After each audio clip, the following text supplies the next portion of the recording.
Well,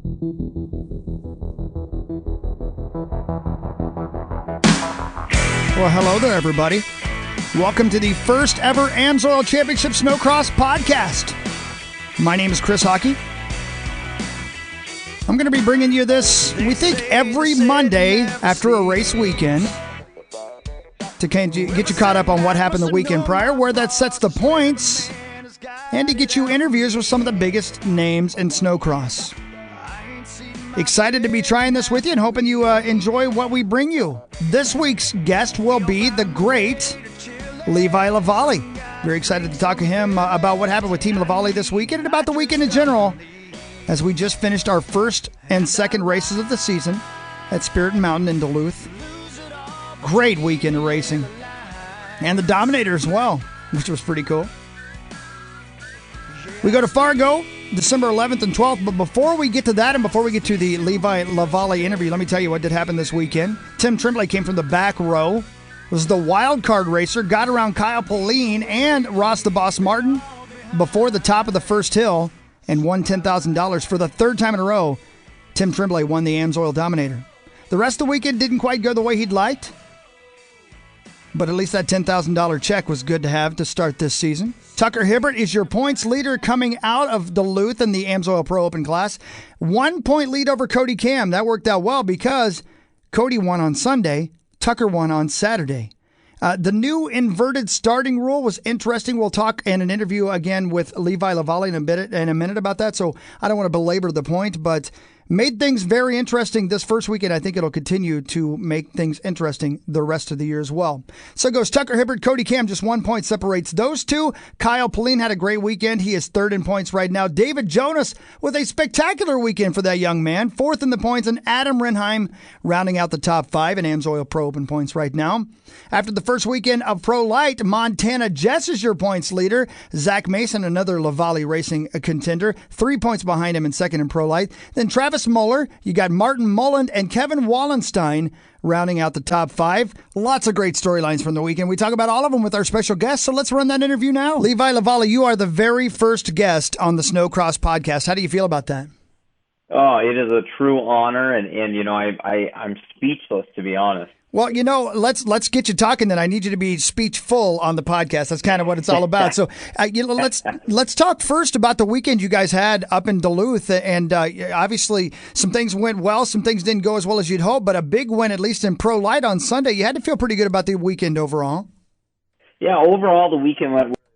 Unfortunately, I've had weekends at Duluth where they've gone terrible. You know, I've blown my knee out in the first heat race before. So anytime you make it through Duluth in one piece, it's a good weekend. But you know, to have Kyle go out there and get second in the first Pro Open final, and then Zach get his first ever career Pro Light win, you know, that was a pretty special moment. So overall, the weekend went phenomenal for us. I want to talk about the weekend specifically for LaVallee Racing, but I want to just look at it from the overall perspective. Talk to me about the racers' feeling about the Dominator. Is this something that you guys enjoy as racers competing in? You know, the Dominator, it's crazy out there. You know, some of the guys are a little bit hesitant with it, but I think it's actually a pretty cool concept. And it really brings a lot of excitement because it's something we don't get to see only at Duluth. The only time we get to see it is at Duluth, and you get to see those guys head to head in that like high intensity, just battling. And it's funny because these guys are all amazing athletes, and they'll run 2.5 laps and they'll be winded because they're putting forth so much effort to try to go fast on those 2 laps. So it's neat to see that side of it and really see how fast these guys are one-on-one, just all-out sprint. Yeah, and a good way to work your way into the season. I at least, you know, I'll say this from an announcer's perspective. It's always good to have that first night to get the first night jitters out of the way. It's probably the same for the racers as well. Absolutely. You know, it gets all the bugs kind of worked out. The guys can get out there, and, you know, everyone's really nervous because they've been training and riding and practicing, and they've done all these different things to try to better themselves going into the new season. And that's kind of the first time to kind of go, okay, did it work? You know, how am I feeling on the sled? How am I competing against these guys? And it kind of gets the bugs out. So then when the first day of like the series starts, then you can kind of go, okay, I'm feeling a little bit better with what I did and how things are working out. So I think it's a great thing for the riders to get out there and have that chance to get on the track. I don't know if as a team owner you guys have the technology or even think about doing it, but do you guys watch film of the races or anything of that nature, or do you just sit down and talk about what happened? And the reason I ask is because I would like you to describe to me how exactly Tim Tremblay came from the back row and by the top of the hill was leading the Dominator final. Oh, it was amazing what Tim did. One of the things, it was Kyle, Pauline, and Ross Martin were in the lead row, and then Tim was in the back. And what happened was right off the start, Kyle jumped a little bit ahead of Ross. So, instantly he's like, the thing you want to do is kind of block out that other guy. So he started leaning on Ross to try to pinch him off so he'd have to let off. Well, while he was messing around trying to take care of Ross, Tim, he left the door wide open for Tim, and Tim just came into that whoop section wide open. And, it was an amazing rip through that whoop section. I mean, he looked like a dirt bike just wheeling through them bumps. And he had so much momentum going up to the huge step up that he just jumped his way right into the lead. And Kyle afterwards, he's like, yeah, I mean, I was trying to make sure that I got ahead of Ross, and I didn't even think anything about Tim in the back there. And, it bit me pretty good, he said. Yeah, $10,000 to Tim Tremblay on Friday night. Then you guys go to Saturday, and Kyle Pauline gets a great start in the final and led for 9 laps before, of course, Tucker found a way to get around him. But all that said and done, you got to feel pretty good about the race that he had on Saturday night and the fact that he was able to, first of all, get such a great start and get out front. He had a great race, had a really good hole shot and was able to just have consistent laps, and we're really trying to work on some of the different things with him to try to get him more consistent, get him a little bit faster. And, I think he's on his way. There's a lot of work to do ahead of us, but it was great to see that he's got a good pace and he's able to ride consistent laps. And Tucker, obviously we all know how fast he is, and it's going to be a tough battle to get him off that top spot. But, we're going to do everything we can. And I think, Kyle he's motivated to try to get to that top spot. So we'll see how things turn out by the end of the season. So much was made this weekend of the new Polaris front end. I really, admittedly, I'm a fan because I sit and watch the races. When it comes to the technical side of it, as well as anybody, Levi, that's not my strong suit. Tell me about what the difference was with the new Polaris front end this weekend, and did it work out well for you guys? The new Axis body panels and whatnot on the race sleds were awesome. The thing, it works so much better for the riders to just kind of move around the sled. It's so much easier to get around the sled. You're able to kind of really throw the sled around because it's so much smaller and so much more nimble feeling that the guys are able to kind of put the sled where they are and move their body around the sled to make moves as far as in the turns or on the bumps or whatever. So, I mean, I think the new Polaris sled worked out awesome, and all of the riders, they're all talking big things about it. They really, really like how it works out on the track. And I tell you what, I just think it looks awesome on top of all that. What did you think, not only as a team owner, but just as a snowcross guy himself, about the new inverted starting order when it comes to basically how they're starting the front row? If you are the 10th qualifier, you get the first pick. If you're the first qualifier, you get the 10th pick on the front row. What do you think of that? To be honest, I'm not a big fan of it. I think it's I think we saw it a little bit this last weekend where the guys that are fast, they're looking at it like, hey, at the end of the day, we want to try to get podiums. We want to try to get wins. And if you're, by having a 10th gate pick, it's going to make it harder to do that. So, I mean, we saw it with Tucker Hibbert, for instance. Tucker's went. I commented this week and I said, I think that's the first time I've ever watched Tucker get a 4th place in qualifying. And, and thinking about it, like he won his first one and he ended up getting 4th on the second one. So I think that's going to happen. I think you're going to see that a lot with this new inverted staging thing or qualifying, because the guys are looking at it and, yes, there are more points, but at the end of the day, these guys want to get race wins. They want to get up on the podium. So I think what you're going to see is the guys are going to try to have a really strong first heat race to kind of like lock in, like, yep, I'm in I've got a 1, so now if I can get anything from first, I can get third, fourth, fifth, and that'll get me into the final, and I'll qualify, say 6 through 10 with that, and then I'll get a 1 through 4 gate pick. So that's what kind of, I'm not sure that we're going to see as much hard racing from the fast guys in the second heat race is what I think.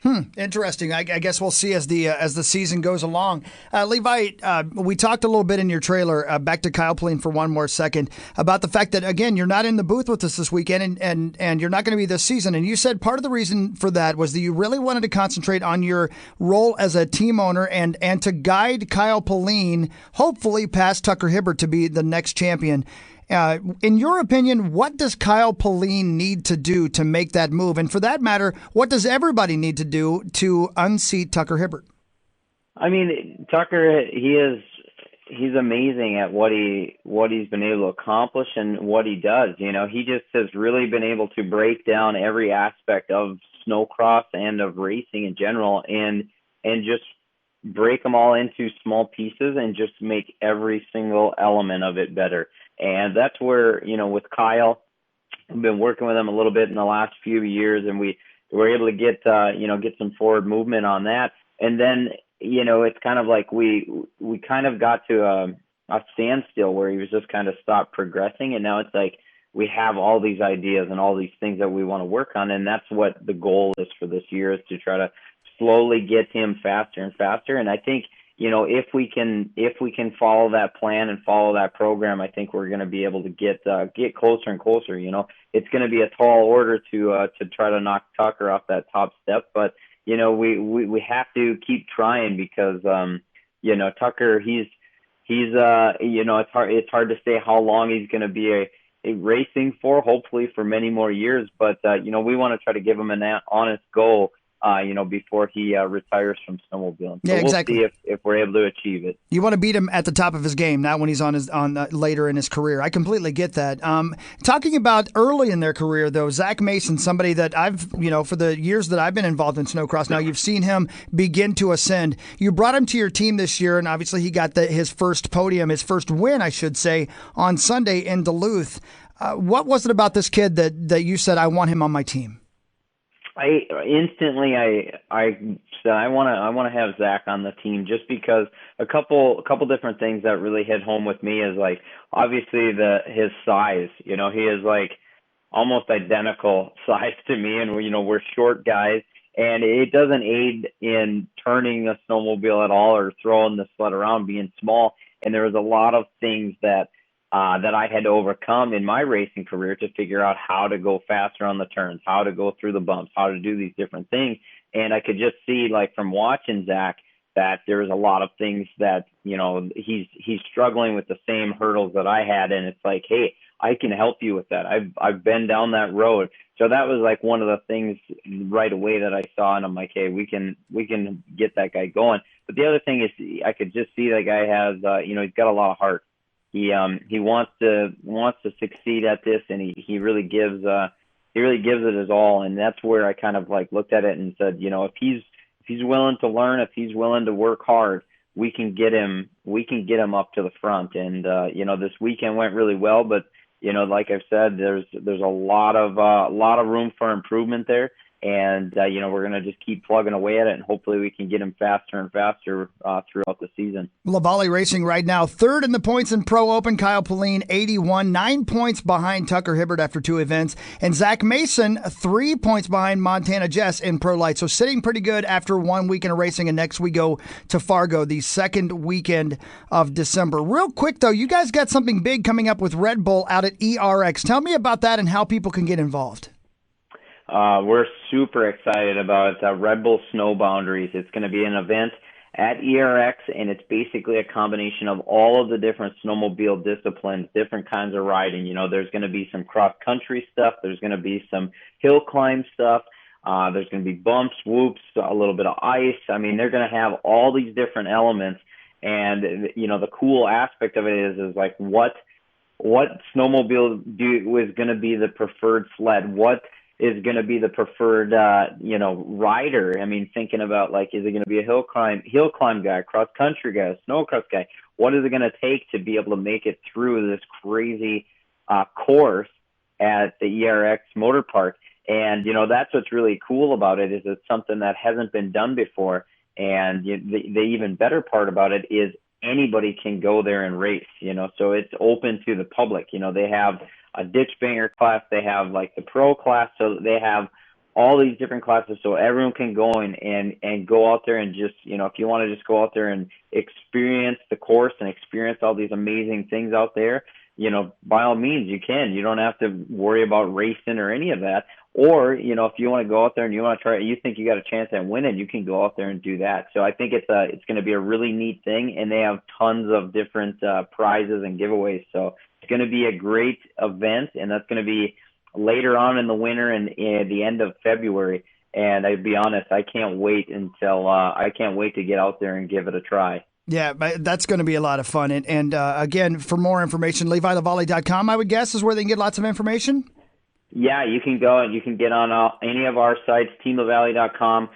You can go on any of our social media ones, Levi LaVallee fan page on Facebook, Levi_LaVallee on Twitter and Instagram. And then there's also Red Bull Snow Boundaries. You can go and check, just look up Red Bull Snow Boundaries, and you'll be able to find all the information and the rule books and any of the other things that you're looking for. But yeah, it's going to be a really cool event, and I hope that tons of people come out, because it's going to be a great time. Fantastic. As always, dude, thank you for your time. It's good to see you this weekend. Take care of that baby girl and that entire family, and I'll see you in Fargo. But regardless, happy holidays, Merry Christmas. Congratulations on a great weekend, my friend.